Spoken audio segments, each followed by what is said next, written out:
Mesdames et messieurs, distingués invités, c'est pour nous un honneur de nous retrouver dans cette salle pour essayer d'échanger au sujet de la question de l'heure. Je suis Katembo Mateso Edgar,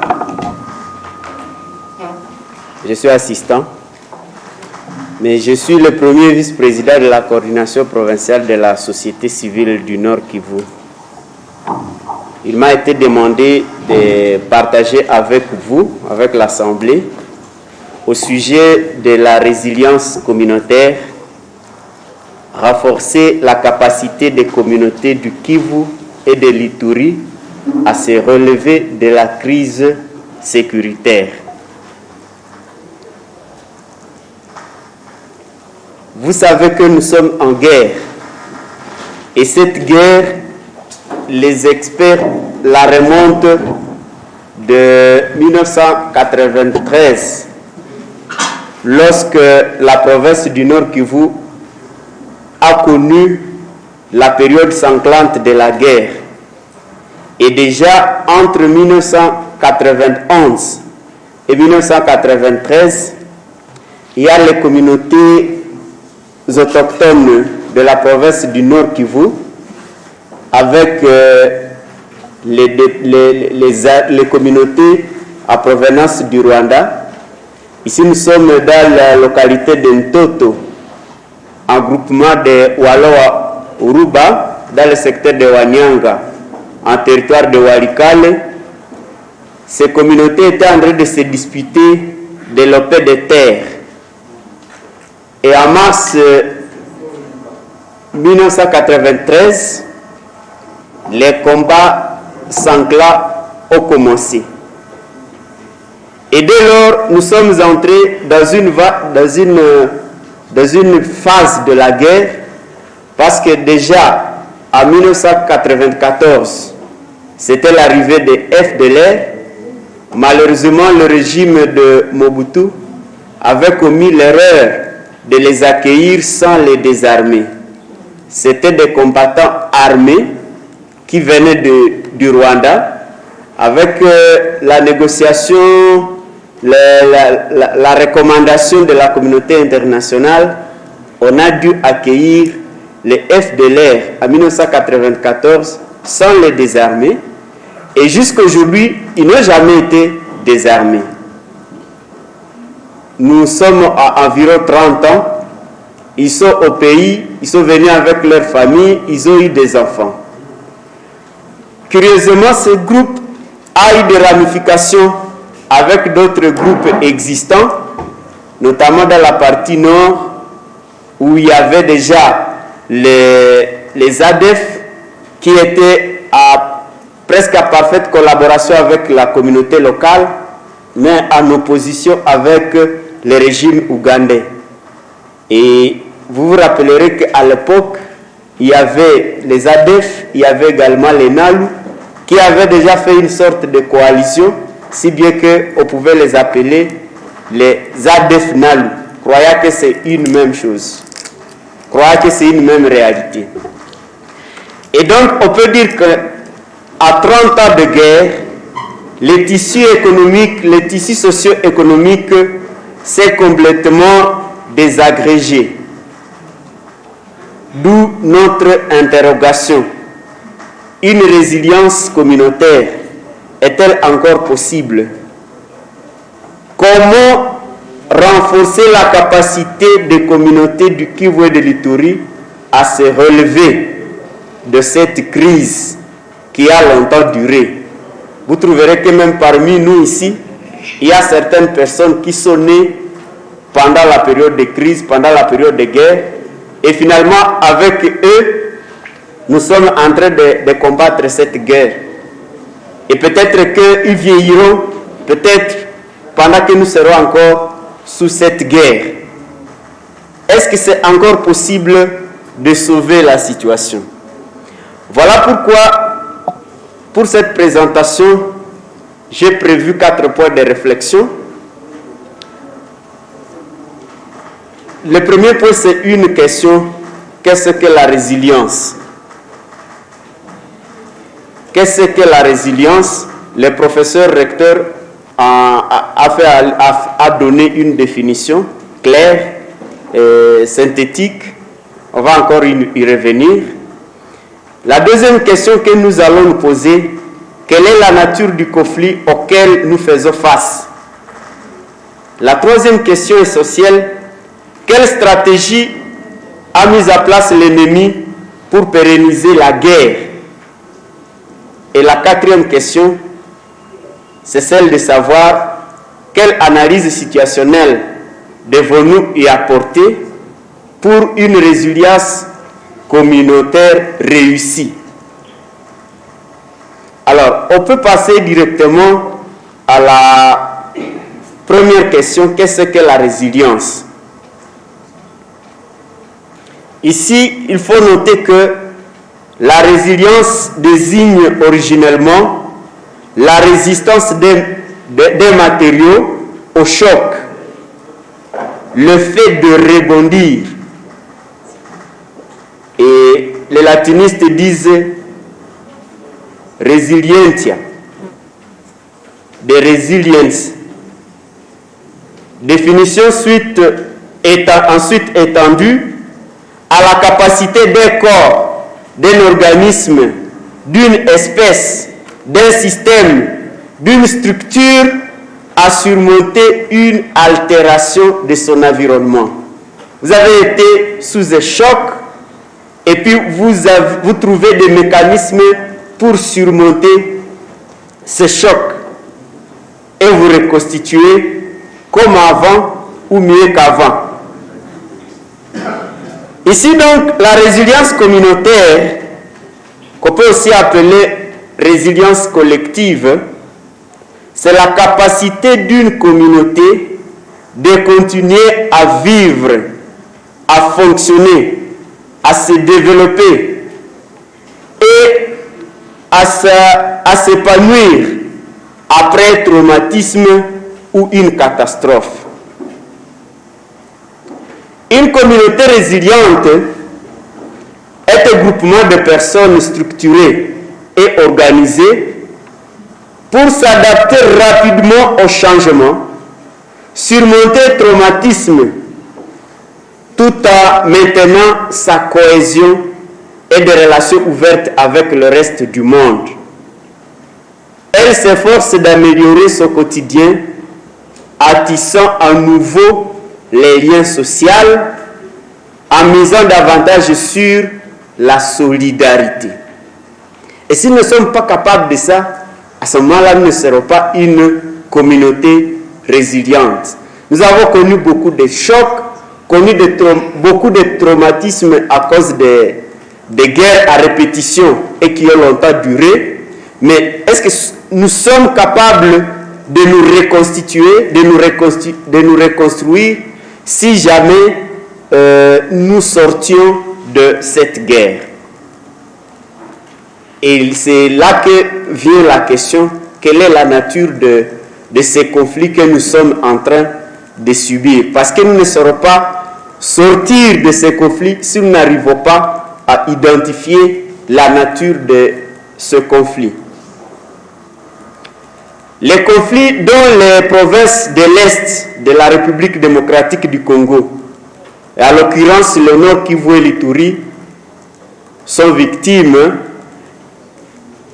d'un élément complexe qu'il est difficile de parler avec précision de sa nature. Et cette complexité est due aux multiples raisons, dont les principales pourraient être l'ancienneté même du phénomène. On pourrait même dire en général les acteurs de ces conflits, notamment les ADF avec leur mode opératoire ancien qui était le rapprochement avec la population, si bien que lorsque le massacre commençait, plusieurs personnes de Béni pouvaient dire ce ne sont pas les ADF. Nous avons eu des enfants avec les ADF, nous avons entretenu des échanges commerciaux, nous avons cultivé des champs ensemble, ils nous ont même protégé toutes les fois. Mais cette thèse est souvent balayée par ceux qui estiment que les relations entre la RDC et ces pays restent au beau fixe et que donc il serait imprudent de penser que nous sommes agressés par ces pays, bien que parmi ceux qui nous déstabilisent, il y aurait des habitants de ces pays, mais qui n'engagent pas leurs États. La deuxième catégorie d'experts pense qu'il s'agit d'une guerre d'occupation et de balkanisation. Les ténors de cette thèse s'appuient sur le fait que les agresseurs seraient à la recherche des terres arables à occuper en vue d'une autodétermination. On pourrait faire comme au Soudan, où on a aujourd'hui le Soudan du Nord et le Soudan du Sud. Alors que lors du partage de l'Afrique à la conférence de Berlin, ces deux réalités n'existaient pas. Et ceux qui soutiennent cette thèse pensent qu'il y aurait un plan de démembrement du Congo, soit à deux parties. Et la première partie rassemblerait le Grand Kivu et l'Ituri. La deuxième partie rassemblerait l'Ouest. Il y en a qui pensent que ça serait à quatre parties, notamment le Grand Katanga, la partie Est, le Grand Kivu et l'ancienne province orientale. La troisième partie serait l'Équateur et la quatrième partie serait le Grand Kasaï et la partie ouest du pays. C'est un courant qui développe cette thèse et qui pense que la guerre que nous sommes en train de subir serait aussi une des voies pour essayer de démembrer notre pays. Mais cette thèse est également balayée par ceux qui estiment que l'ennemi ne s'est jamais prononcé quant à ça. Toutes les fois qu'il y a des massacres, les massacres ne sont pas revendiqués. Et les rares de fois qu'ils ont été revendiqués, ce n'était pas de manière officielle. Et même si ça serait officiel, ce n'est pas dit ouvertement que les belligérants sont en train de vouloir le faire ainsi. Mais c'est quand même un courant de réflexion qui pense que cela serait possible. Le troisième courant, c'est le courant de ceux qui pensent qu'il s'agit d'une guerre économique menée par les multinationales. Les tenants de cette thèse soutiennent leur position par le fait que les belligérants s'installent toujours dans les zones à forte production ou avec des réserves potentielles de ressources naturelles. C'est pourquoi vous trouverez rarement une position des Maï-Maï ou des FDLR ou des ADF là où il n'y a pas de possibilité de trouver de l'or, là où il n'y a pas de possibilité de trouver du pétrole, là où il n'y a pas de possibilité d'exploiter le bois, le cacao, etc. Et cette thèse semble être plausible parce que sont rares les experts qui la déconstruisent. Mais nous ne pouvons pas déjà ici affirmer qu'il est question d'une guerre économique. Mais sachant que c'est quand même un courant qui pense qu'il y a un courant qui estime que nous sommes victimes de la richesse de notre pays. Alors, l'ennemi a utilisé plusieurs stratégies. Et parmi ces stratégies, je vais en citer quelques-unes. Je dois avouer ici que la liste n'est pas exhaustive. La première stratégie, c'est l'infiltration. L'ennemi a réussi à infiltrer le Congo à tous les niveaux. vous les trouverez dans les institutions, dans l'armée, dans la police, dans les services de renseignement, dans la population, dans les organisations de la société civile, dans les mouvements citoyens et groupes de pression. Ne soyez pas surpris qu'on vienne m'arrêter, que moi j'ai été en collaboration avec l'ennemi. Et si ce n'est pas moi, c'est peut-être toi, c'est peut-être notre frère.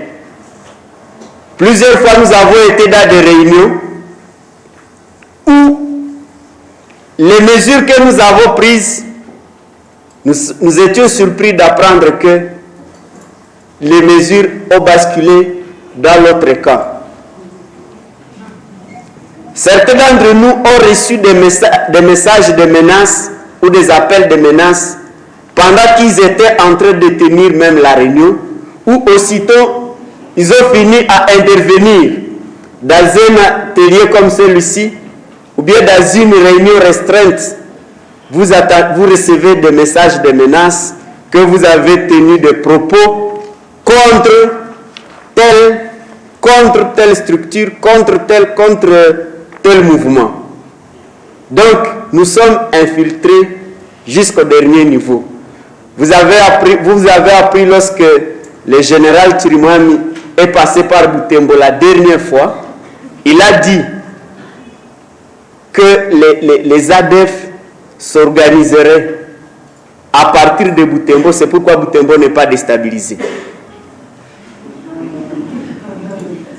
Donc nous serions parmi ceux qui facilitent l'entrée et la sortie aux ADF pour aller massacrer. Bon, en tout cas il l'a dit. Pas une seule fois, plusieurs fois.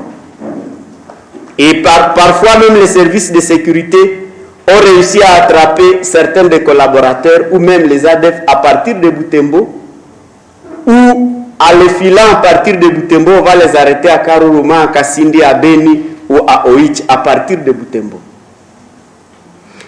La deuxième stratégie que l'ennemi a utilisée, c'est le terrorisme comme mode opératoire. Les massacres à grande échelle, les incendies des édifices et des véhicules, les embuscades tendues aux forces armées de la République. Attention, nous avons toujours crié que les civils sont tués. Mais n'oublions pas qu'il y a des militaires qui sont en train d'être également tués sur les champs d'honneur. La troisième stratégie, l'ennemi utilise la diversion.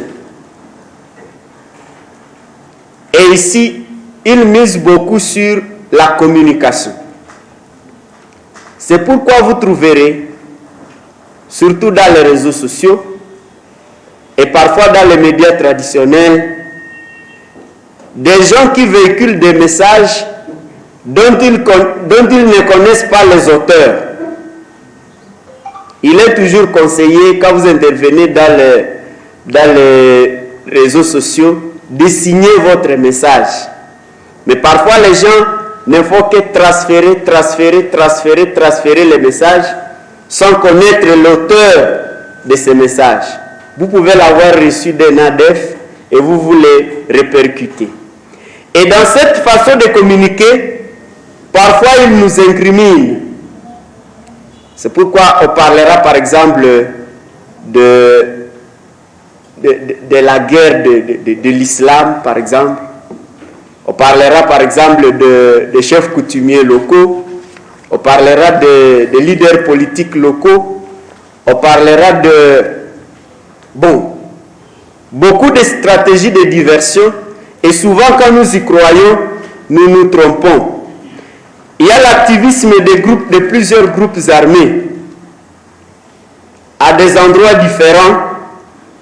Je me rappelle le porte-parole militaire quand il disait l'ADF utilise parfois les groupes armés comme béquilles. Et ils peuvent aller déstabiliser à l'est pendant que les massacres vont se dérouler à l'ouest. C'est une stratégie de l'ennemi pour faire la diversion. Il nous arrive d'organiser des actions communautaires des revendications, mais qui sont tout de suite récupérées par l'ennemi. Et c'est à ce moment-là que vous nous trouverez parfois, sans le savoir, en train de caillasser les véhicules de nos frères, alors que c'est nous-mêmes, ce n'est pas l'ennemi qui est venu les caillasser, ce n'est pas l'ennemi qui est venu brûler la maison de votre frère, mais parfois, il s'appuie sur ce genre d'action pour se consolider davantage, et ça profite à l'ennemi parce que parfois, ça crée une division entre nous. L'ennemi utilise également les effox. Les effox, ce sont les mauvaises informations. Les informations qui ne sont pas vérifiables. Il utilise également des intox. À ce moment-là, nous allons commencer à nous incriminer mutuellement. L'ennemi utilise la culpabilisation de la victime. Nous sommes à la base de notre propre malheur. Et l'ennemi utilise cette stratégie. Alors, quelle pourrait être notre voie de sortie de cette crise pour que nous puissions nous reconstituer? La résilience communautaire exige une bonne analyse situationnelle. Cette analyse nous permettra de renforcer la capacité de nos communautés à pouvoir se relever de cette crise sécuritaire. Il s'agit d'un exercice qui devra nous permettre de connaître nos forces, nos faiblesses, nos opportunités, ainsi que les menaces tout autour. Alors, pour aller vite, j'ai essayé de faire une analyse que vous pourrez vous-même compléter. Ce que nous pouvons avoir comme force aujourd'hui et ce qui nous donne encore l'espoir que nous sortirons de cette crise, c'est que de plus en plus, il y a une cohésion sociale et nationale. Même si nous sommes en période de souffrance, vous trouverez rarement un citoyen congolais, surtout des endroits où il y a la guerre, solliciter un asile pour aller habiter à Tanzanie, à Belgique. Ils sont rares vraiment ceux qui le sollicitent. Et ceux qui osent voyager dans ces pays sécurisés, ils sont pressés pour revenir malgré l'insécurité que nous avons. Et on commence à ressentir également une mobilisation nationale. Avec l'état de siège, vous sentez que c'est tout le pays qui est mobilisé. La résistance collective. Nous avons le patriotisme. Personne n'est prêt à abandonner ce pays. La prise de conscience progressive. Le dynamisme des forces vives. Comme opportunité, c'est la présence des institutions. La présence des membres de la communauté dans les institutions. Nous sommes représentés dans les parlements, nous sommes dans les gouvernements, nous sommes dans les instances nationales de prise de décision. Et comme autre opportunité, le colonel a eu à le dire au début, c'est cet état de siège que nous devons capitaliser. Nous devons éviter qu'on nous dise qu'un jour, nous ne l'avons pas appuyé, c'est à cause de nous qu'il y a eu échec. Nous devons soutenir cet état de siège pour réussir avec notre armée. Et s'il s'agira de l'échec, nous allons avouer que nous avons échoué avec notre armée pour éviter de nous attribuer mutuellement les échecs. Nous avons la solidarité nationale. Nous avons la communauté internationale qui est encore présente, que nous devons capitaliser. Nous avons les juridictions de la justice. Nous avons les ressources disponibles. L'économie, les pays encore, les moyens, les ressources naturelles, les ressources humaines et les ressources financières. Nous avons l'engagement des FARDC. Aujourd'hui, on sent que les FARDC sont de plus en plus engagés. Comme notre faiblesse, et ce qui pourrait nous amener à ne pas sortir de cette crise. La première faiblesse, c'est que nous cédons facilement à des intox et nous sommes manipulables par les infox. Nous avons encore une attitude nostalgique aux groupes armés, aux milices, si bien qu'il y en a qui continuent à penser que les Maïmaïs sont encore plus forts que les FARDC. Et vous trouverez quelqu'un qui a occupé une partie d'un village, d'une localité, et vous dire qu'ils iront jusqu'à Kinshasa, et les gens continuent à les croire. Nous avons une faible culture de documentation.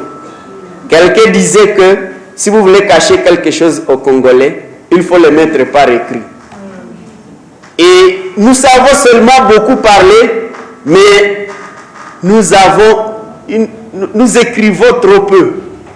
Et ceux qui écrivent sur nous gardent leur thèse seule valable parce que nous n'avons pas le temps d'écrire les contraires. Nous avons un niveau de lobbying qui est encore très faible. Si bien que jusqu'aujourd'hui, depuis 7 ans de massacre, on tergiverse encore sur la qualification de ces massacres. Nous n'avons pas réussi à influencer les décideurs pour qu'ils disent qu'il s'agit de crimes de guerre, il s'agit de crimes de génocide, il s'agit de crimes contre l'humanité. Aujourd'hui, on continue à dire que ce sont simplement des massacres. Nous sommes encore trop naïfs. Il suffit qu'un politicien se place quelque part et commence à nous parler, ou un leader charismatique se tienne quelque part, il va commencer à nous parler et nous allons le croire sans savoir pourquoi nous le croyons. Nous avons encore une divergence de lecture des faits. La lecture qu'a la MONUSCO sur la guerre que nous avons, ce n'est peut-être pas forcément la lecture des FARDC, c'est moins encore la lecture de la société civile. Et peut-être même la société civile dans sa diversité n'a pas une même lecture sur ce que nous sommes en train de vivre. Et ce n'est pas bon, ça ne peut pas nous permettre de réussir. La non-maîtrise de notre région, c'est aujourd'hui que nombreux d'entre nous ont appris même les noms de certains villages où se déroulent les massacres. Si bien que lorsqu'on donne les noms de ces villages, vous pensez que c'est au Bandundu, c'est à Kikwit, c'est au Congo central, alors que c'est à côté de chez vous. Nous maîtrisons moins même les potentiels, les ressources naturelles que nous avons dans notre région, moins encore notre économie. La non-valorisation de nos ressources, ces ressources ne sont même pas valorisées. Et même certains de nos leaders se taisent toutes les fois que nous sommes en difficulté. Je vais finir par les menaces. Si cette situation perdure, nous courons le risque de l'extermination de la communauté. Imaginez-vous, aujourd'hui, actuellement, nous enregistrons une moyenne de 3 morts par jour, sans compter les militaires au front. Ce qui veut dire que dans les 20 ans, si les massacres ne sont pas arrêtés, nous aurons à perdre une population de la taille de celle de la ville de Butembo. Et c'est grave. Deuxième menace, c'est la perte d'une partie de notre territoire. Et nous risquons d'ouvrir la voie à la balkanisation. Ça veut dire, si rien n'est fait, nous serons fatigués et nous allons laisser l'ennemi progresser. Et il y a également diminution progressive, d'ailleurs à grande échelle, des ressources naturelles. En conclusion, au regard de cette analyse situationnelle, nous avons le devoir de convertir nos faiblesses en force, capitaliser les opportunités et amoindrir les risques, c'est-à-dire les menaces. Ainsi, les communautés du Nord Kivu et de l'Ituri pourront connaître leur nouvel avol et s'inscrire dans le concert des nations à travers un développement intégral. Et l'étape que nous considérons étant comme la plus importante pour tout ceci, c'est justement la restauration de la justice ou le travail même de la justice. Voilà ce que j'avais à partager avec vous. Les autres éléments, nous allons les enrichir pendant les débats. Je vous remercie.